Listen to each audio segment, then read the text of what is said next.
All right, guys, we have the fourth Thor movie and the 29th film in the MCU. Let's see how it turned out against the rest. My name is Brendan Keith Avery, and this is just my opinion.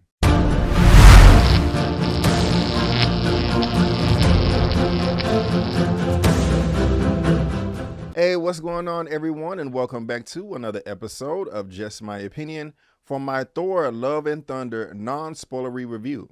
And if this is your first time finding me and you happen to like the video, please give me that thumbs up and consider subscribing. So if you're subscribed to my channel, you already know this, but if this is your first time finding me, I absolutely love comic book adaptations. I mean, it's my most favorite thing in the world, my most favorite entertainment, in addition with martial arts films as well. I mean, those two right there will get me at the theater, especially with the MCU. I do like Marvel more than DC, but I still love them both. But MCU, that's my go-getter right there. I love the MCU. So with this film right here, I was looking forward to it, but as far as my expectations are concerned, they were quite low or mid. I don't know why. They didn't really pick up until after Doctor Strange Multiverse of Madness came out just a couple of months ago. But as soon as I saw that film, I don't know, just something came over me and I did get more and more excited with this film. Now, this is being directed by Taika Waititi. If you don't know what the gentleman looks like, here he is right here. He first popped up on the scene with me back in 2010 on the Green Lantern movie with Ryan Reynolds. I don't know if a lot of people remember that, but he was Ryan Reynolds' friend in that movie. That was the first time he popped up on my radar. But he's an actor, he's a director, he is a producer. If you look at his filmography right here, he has an upcoming Star Wars film that he's going to be putting together for Disney, and I'm quite excited about that. Of course, we have Thor Love and Thunder, Jojo Rabbit. A lot of people rave about that movie, but I'm going to be honest with you, it wasn't my cup of tea. I actually walked out of that movie. Yes, I know, don't throw the tomatoes, don't throw the tomatoes. But he also did Thor Ragnarok, and you see that right there, that came out in 2017. And I absolutely love Thor Ragnarok. That was actually my favorite Thor movie out of the whole Thor franchise. But now he's coming back for part 4, Love and Thunder. So how does it hold up? Is it the best in the Thor franchise? Is it better than Ragnarok? Well, we're going to talk about it. But before we do, let me tell you exactly what this movie is all about. Thor's retirement is interrupted by a galactic killer known as Gorr the God Butcher, who seeks the extinction of the gods. To combat the threat, Thor enlists the help of King Valkyrie, Korg, and ex-girlfriend Jane Foster, who to Thor's surprise inexplicably wields his magical hammer, Mjolnir, as the mighty Thor.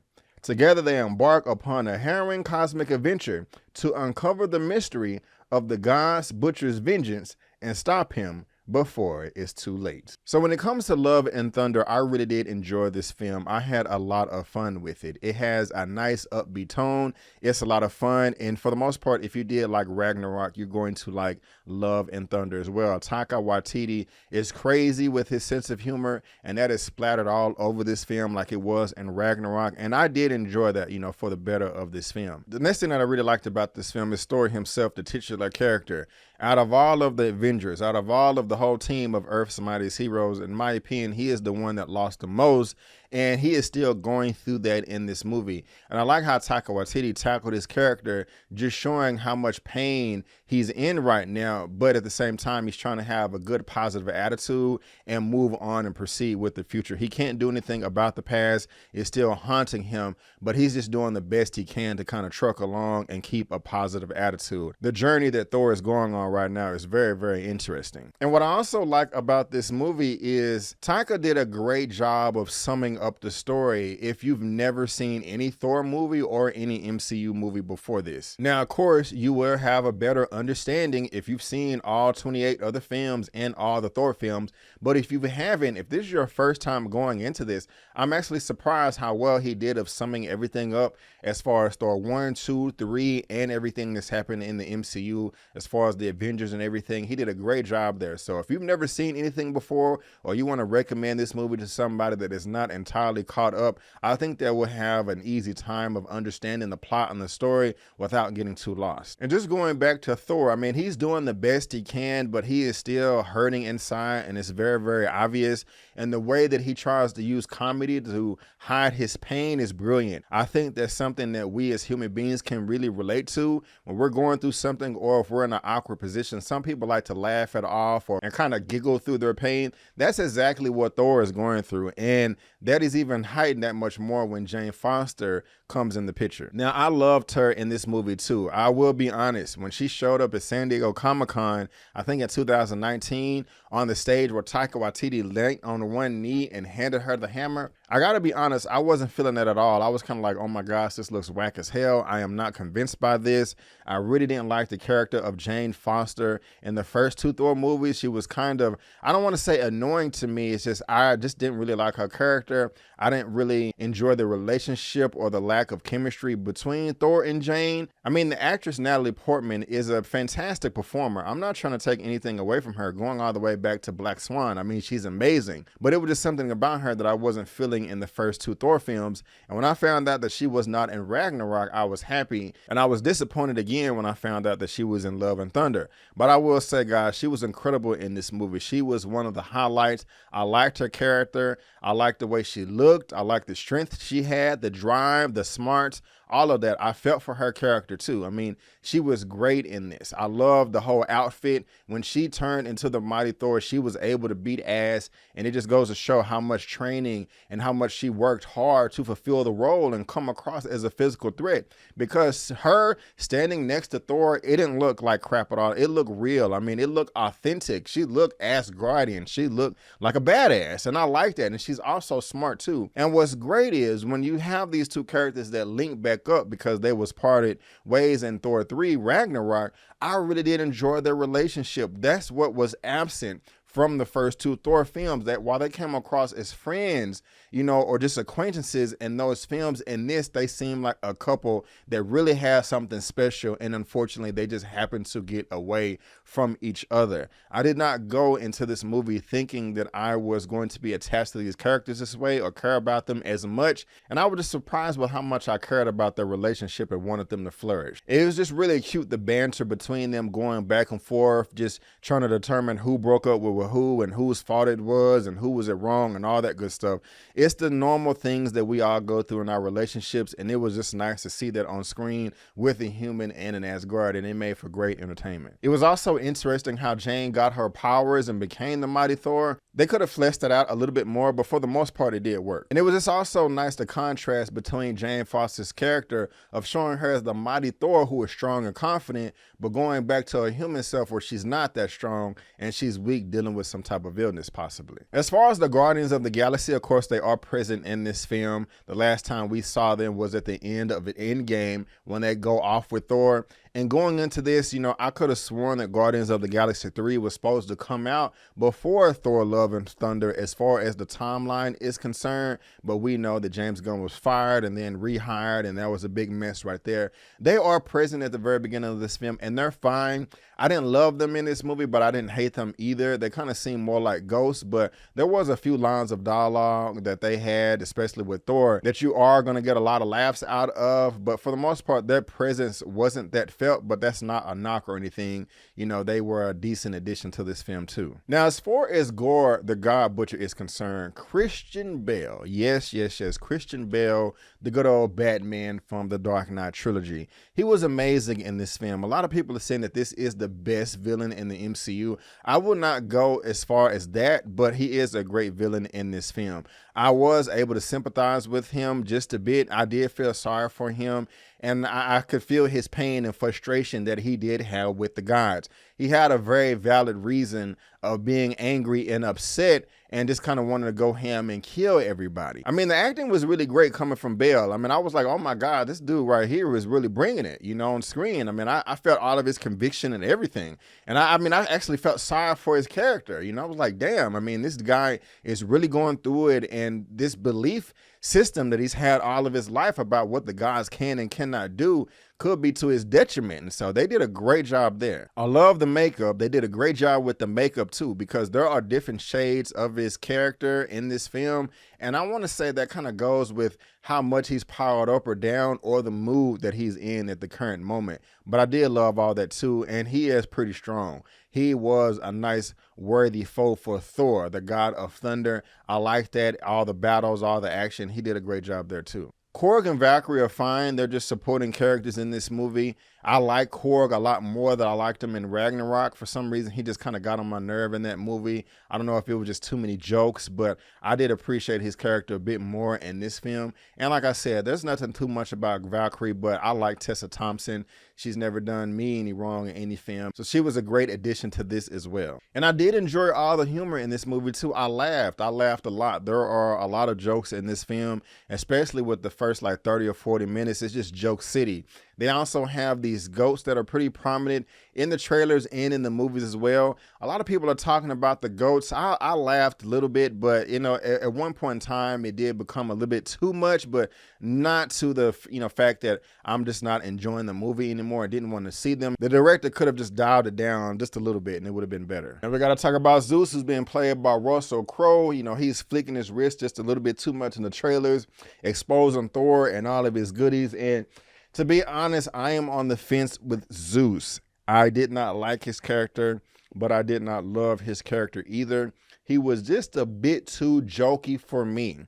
There was one aspect of his character that bothered me, but if we do happen to see Zeus's character in the future, I don't know. It does show promise, and that's something that I'm really looking forward to. And there was a good amount of action in this movie. It was decent. It could have been a bit more, but I did enjoy it for the most part, so I really don't have any complaints there. This is not an action-heavy movie, but at the same time, I still was able to enjoy it and have a lot of fun, even though action is one of the main things that I'm going into this movie for. So that just kind of goes to show that I really did care about the story, the plot, and the characters in this movie, because I really did. So that really does sum up all the good things, the positives that I really enjoyed about this movie, but now we got to lean over to the bad stuff that I really didn't care for too much in this movie. Now, the first thing that I really didn't care for in this movie is the runtime. It came in right under 2 hours, and that is just so unfortunate. To me, it is blatantly obvious that there was so much left on the cutting room floor.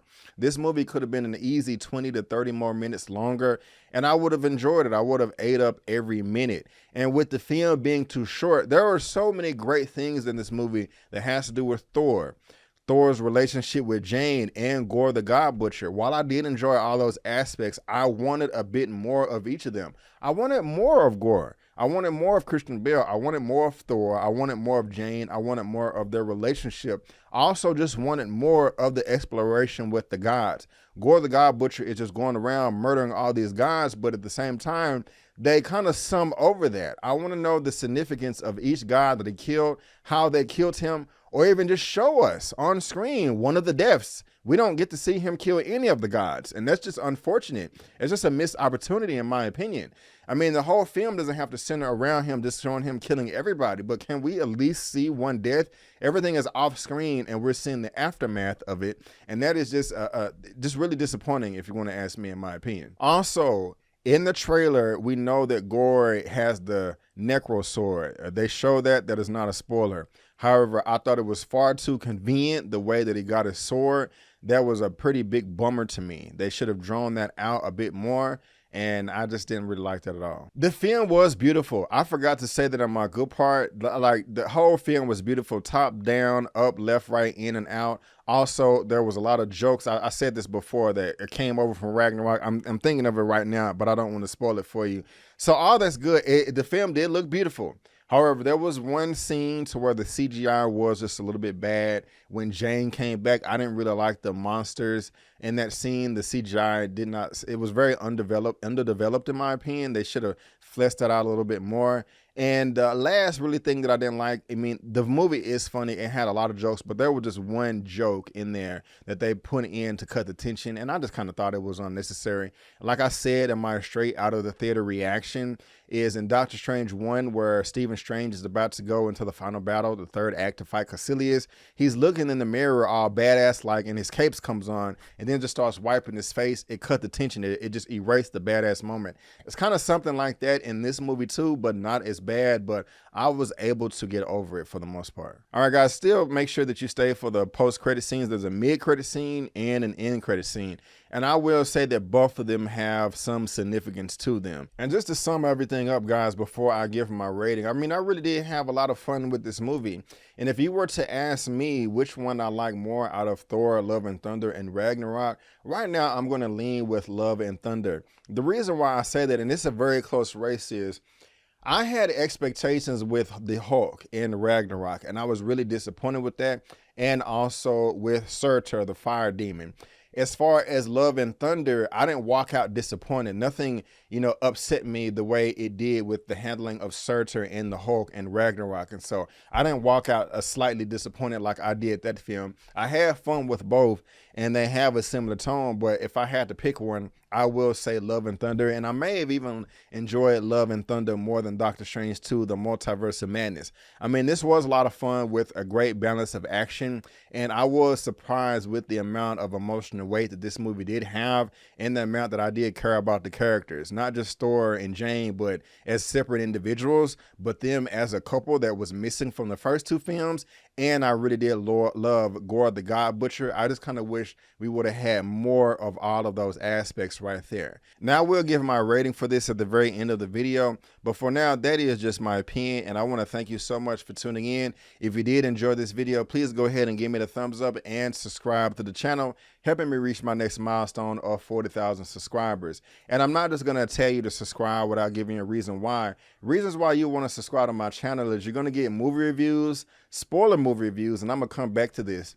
A weekly movie news roundup show every Sunday, and I'll also cover my favorite TV shows. Like right now I'm doing P-Valley, and I'm not in love with that show, but I'm sticking with it. Also some straight out of the theater reactions, trailer reactions, and interviews as well.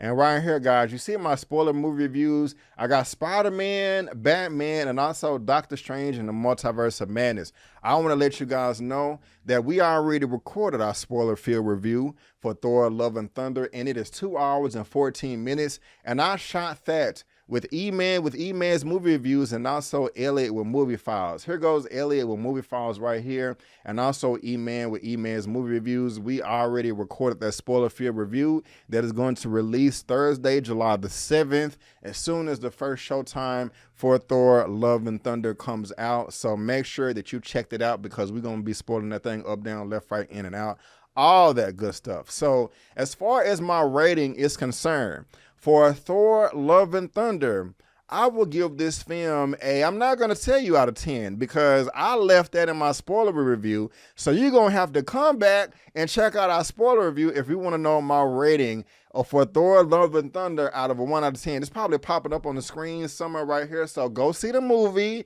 go reserve your tickets, and then come back and watch the spoiler-filled review. But I did give it a passing grade. I'll just go ahead and tell you guys that. But guys, again, I just want to thank you so much for tuning in. And before you go, don't forget that my name is Brandon Keith Avery, and that's just my opinion. Peace.